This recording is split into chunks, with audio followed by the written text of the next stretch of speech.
Prezado amigo pastorado brasileiros, de diferentes igrejas evangélicas, eu me identifico pastor Trajano de Godoy consagrado, mas sou muito mais um evangelista do que pastor, porque não tenho rebanho para apacentar, mas prego o evangelho, como disse Paulo a Timóteo, em tempo e fora de tempo.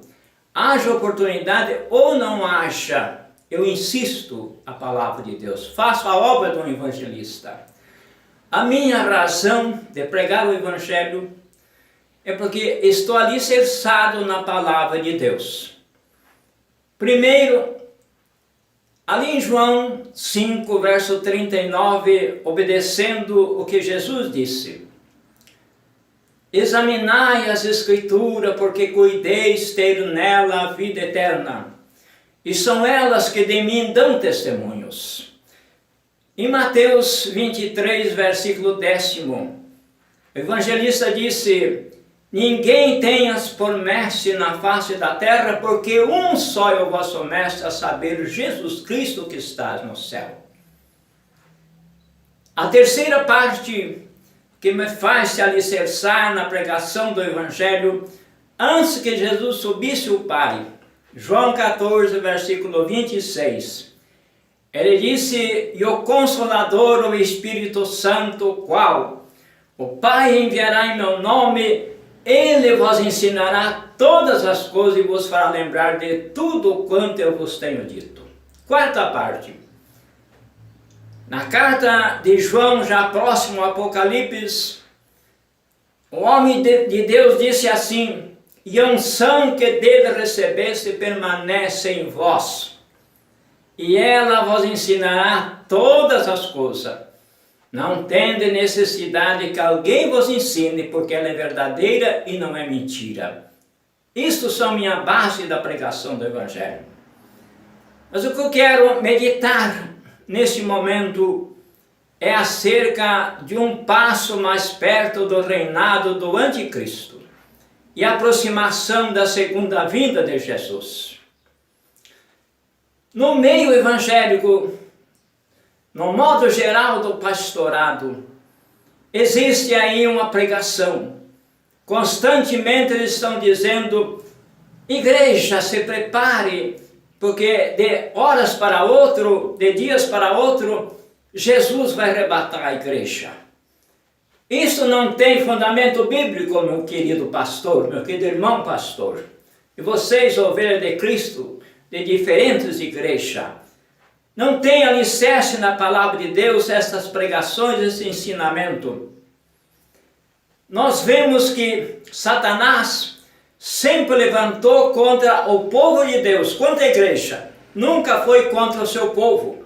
E se a igreja daqui foi tirada, como que ele vai então se manifestar com o seu próprio povo, para destruir seu próprio povo? Não. Esta é a prova final da igreja aqui na terra. Queiram saber os senhores, que sem esta prova final Jesus não voltará, porque o corpo dele está espedaçado, o corpo dele está em ruína, o corpo dele está em polêmica, o corpo dele está mesmo na apostasia que está aí no meio do próprio cristianismo.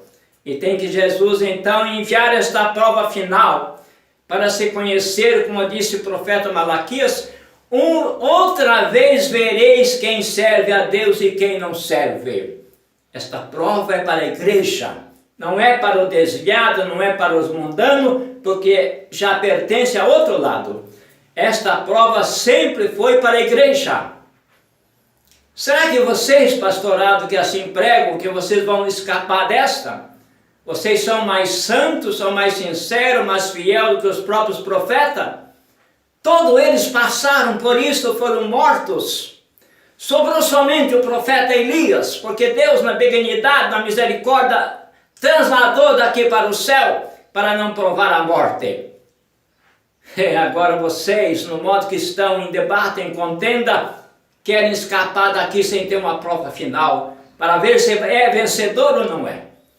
Porque esse reinado satânico que está vindo aí, que já fizeram prova desses chips em muitas partes do mundo, vai atingir toda a humanidade. É por ali que vamos conhecer o verdadeiro e o falso, aquele que é cristão e aquele que não é. Porque através desse documento único, que se computa identidade, CPF, cartão de crédito, carteira de habilitação de motorista, tudo é computado num só.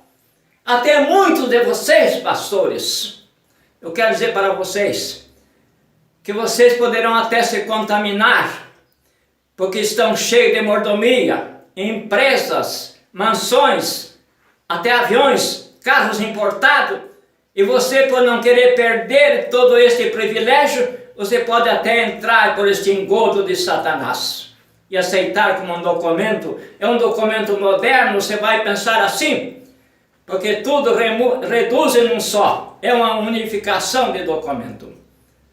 Ora, querido e amado pastor e igreja no modo geral, vocês examinem a Bíblia.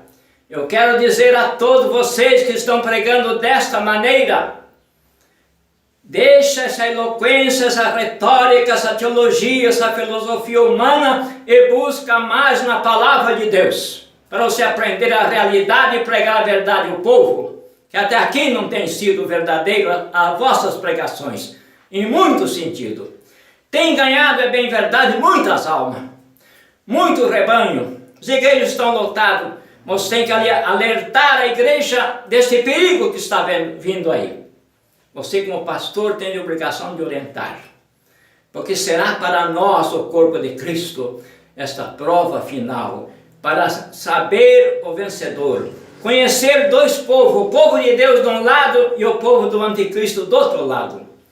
Eu quero dizer para vocês, examine lá a carta de Paulo, 2 Tessalonicenses, capítulo 2, a partir do versículo 1.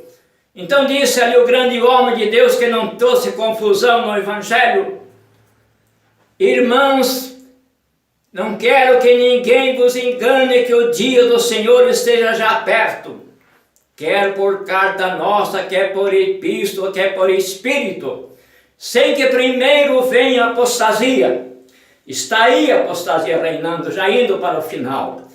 E se revele o homem do pecado, o filho da perdição, o qual se levantará tudo o que se chama Deus e o que se adora, ao ponto de sentar no trono de Deus, querendo parecer Deus, com muitos sinais de prodígio. Versículo 8, ainda disse assim, o verdadeiro homem de Deus, Paulo: o qual o Senhor Jesus Cristo desfará com o sopro da sua boca no esplendor da sua vinda. Está aí claro que ele está operando quando Jesus se manifestar, mas vai ser desfeito ele e o seu reino. Glorificado seja o nome do Senhor Jesus. Devemos nós examinar muito mais a Bíblia, procurar buscar o alicerce na palavra de Deus para não trazer uma torre de Babel para a humanidade dos dias de hoje. Vamos trazer outras provas acerca disso, desse reinado maligno. Veja lá no Apocalipse, capítulo 13, versículo 7. A besta que veio do abismo foi dada a autoridade de guerrear contra os santos e vencê-la. Quem são os santos? Os desviados, incrédulos do mundo, ou a igreja? Ela lutou contra a própria igreja, guerreou contra a igreja, tirou a liberdade da igreja. Os templos serão fechados, ninguém mais pode congregar. Oh, glorificado é o nome de Jesus. Mas como Deus usou Moisés no Egito para tirar o povo hebreu de lá, com autoridade no domínio dos faraós, levou para o deserto, ficaram 40 anos. A palavra nos diz que não envelheceu nem a roupa, nem o calçado, não faltou a água e nem o pão. Deus o supriu. Isso vai acontecer com a igreja nesses dias, porque esse reinado é curto. Segundo a Bíblia, 3 anos e meio do reinado maléfico. Prepara-te, igreja. Você, pastor, abra o olho. Tire esse véu de Moisés que está sob o rosto para não enxergar a realidade, para pregar aquilo que é real e advertir a igreja e preparar a igreja. que até o momento, igreja de 45 anos para cá, só ensina o povo a crescer na prosperidade, no materialismo desenfreado, e não ensina nada que Jesus está às portas para voltar. Eu, como atalaia de Deus, estou aqui advertindo, como servo de Deus e atalaia, estou dando esse alerta para este mundo religioso que ainda está engodado no materialismo, cheio de tanta empresa, até mesmo fazenda na mão de pastores, até aviões. Chega disto. Vamos então nós chegar à santidade e à perfeição, para que nós possamos então estar firme no dia da grande luta que há de vir aí. O próprio Jesus, quando ele comparou a sua vinda, como foi nos dias de Noé, Mateus 24, verso 37 a seguir, ele disse, como foi nos dias de Noé, comiam, bebiam, casavam, davam-se em casamento, até que veio a água e os tragou a todos, devorou-as todos, matou a todos. Quem sobrou? Somente 8 pessoas, aquela família de Noé, que obedeceram a Deus construindo a arca e entraram sobre ela. Hoje a nossa arca espiritual é Jesus. Ele vai nos socorrer. Ele vai nos tirar daqui e nos levar para as mansões celestiais, nessa grande luta, nessa grande tribulação que a igreja vai passar. É para a igreja, não é para os incrédulos, porque sempre aconteceu assim.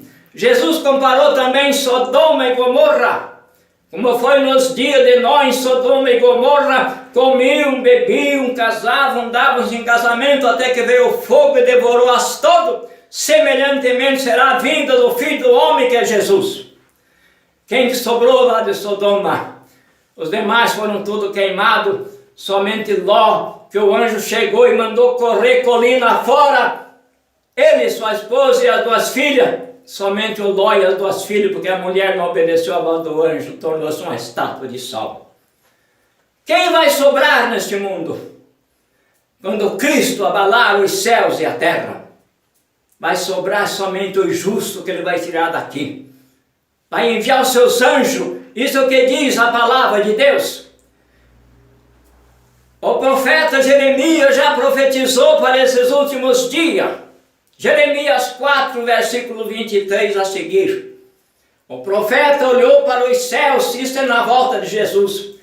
Estava negro, não havia luz, não havia luminar nenhum. Olhou para as cidades, tinham sido jogadas sobre os mares, era um deserto total. A terra tornou-se um deserto, um profundo abismo.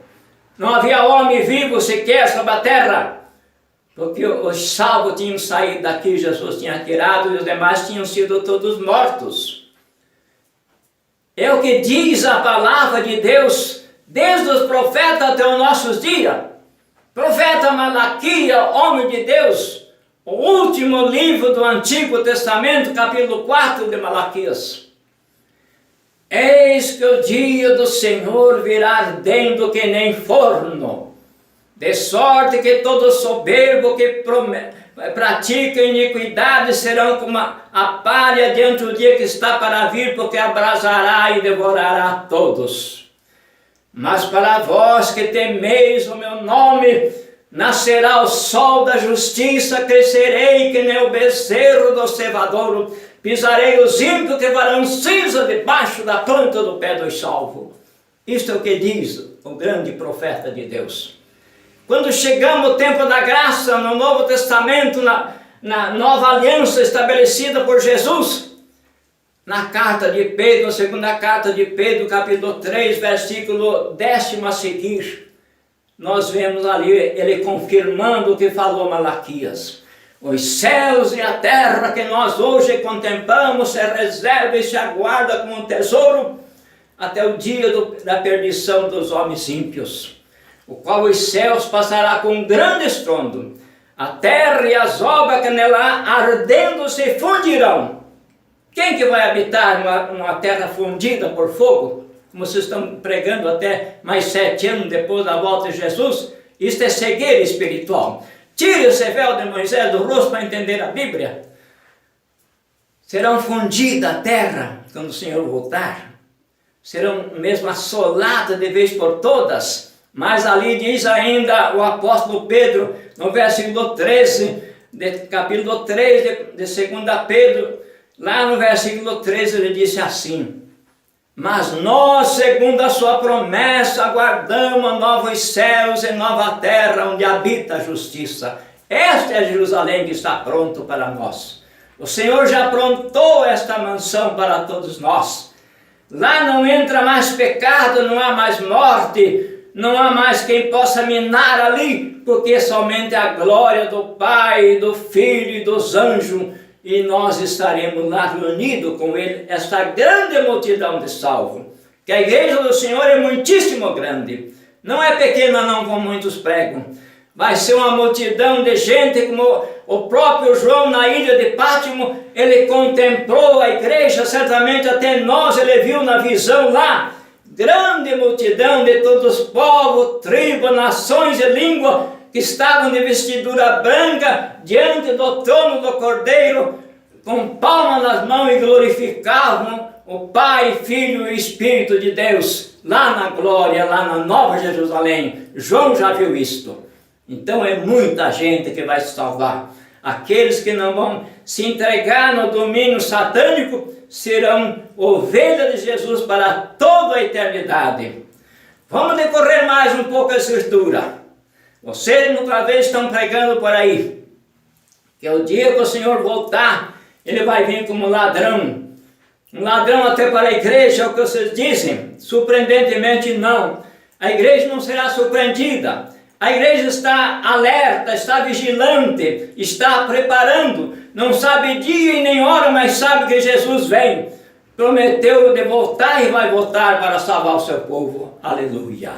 Quando nós lemos então na carta de Paulo, é a primeira carta de Paulo, capítulo 5, e o versículo 3, a seguir diz ali: quando disserem a paz e segurança, sobrevirá repentina destruição, e com a dor daquela que está para dar à luz, que está grávida, de modo algum escaparão. Ali diz o grande apóstolo de Deus: o dia do Senhor virá como ladrão. Mas para quem como ladrão? Não para a igreja.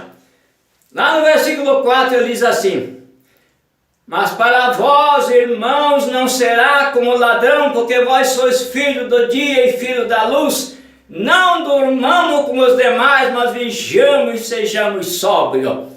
Vem como ladrão para esse mundo que está engodado no pecado, está matando, está roubando, está adulterando. Para eles é surpresa, porque eles não vão ter tempo mais de se arrepender. Mas para a igreja não. Para a igreja ela está vigilante, ela está se preparando, está buscando em espírito e em verdade, sabe que o nosso Senhor virá, e virá muito breve. Alerta para vocês, toda a igreja, para vocês, pastorado, que ainda estão esperando que o Senhor saia, que a igreja daqui de momento para outro, sem vir esse reinado satânico aí para provar a fé de cada um de nós. Porque todos os homens de Deus passaram por essa experiência. Veja o que aconteceu com a igreja primitiva no passado, que eram muito mais santos do que nós. Viviam em comum, comiam pão junto de cada dia, viviam em igualdade de vida, não viviam nessa mordomia de hoje, como nós vemos aí, reinando esse povo do jeito que está. E veio então o que aconteceu para eles. O imperador Nero, aquele carrasco, destruiu a igreja primitiva, mandou matar os apóstolos, todos eles morreram, por perseguição, porque eram fiéis a Deus, mas morreram na matéria. Mas quando o nosso Cristo, que breve vai voltar, aqueles que estão lá no pó da terra, que no céu não estão ainda, porque não houve a primeira ressurreição, mas aqueles que estão lá no pó, o Senhor vai chamar a viver, revestir de corpo de glória, para que sejam transladados daqui, ressuscitando os justos que estão na sepultura e transformando os justos vivos, se nós estivermos. Subiremos todos juntos. Isto é um grande dia de acontecimento. Veja o que falou ali o São Mateus, capítulo 24, a partir do versículo 29. Esta é a vinda de Jesus. E todo olho vai ver. Não vai pensar que ele vem secretamente, que nem um boneco, sem força, porque ele vem na glória do Pai e dos santos anjos, com um rijo clamor de trombeta. Então diz a partir do versículo 29, do capítulo 24 de São Mateus: logo após as aflições daqueles dias, grande tribulação que a igreja está passando, o sol escurecerá, a lua não dará claridade, as estrelas cairão dos firmamentos, as potências do céu serão abaladas. Então aparecerá no céu o sinal do Filho do Homem, assentado sobre uma nuvem, com milhões dos seus santos anjos e com um rijo clamor de trombeta, e ele enviará seus anjos de uma a outra extremidade dos céus a juntar seus escolhidos. Aqueles que estavam mortos na sepultura vai sair dali em corpo de glória. Aquele que estava vivo na vinda de Jesus, mas é justo, vai ser transformado num abrir e fechar de olho, e subimos como águias às alturas para ser recebido por Jesus e os seus santos anjos e entrar na nova Jerusalém no céu. Esta é a nossa eterna morada. Prezado e querido irmãos em Cristo, cada um de vocês procura se preparar, procura examinar a palavra de Deus como ela é. Não vá em curso de teologia, filosofia e retórica do homem, que isso traz confusão para o evangelho da atualidade em pleno século XX.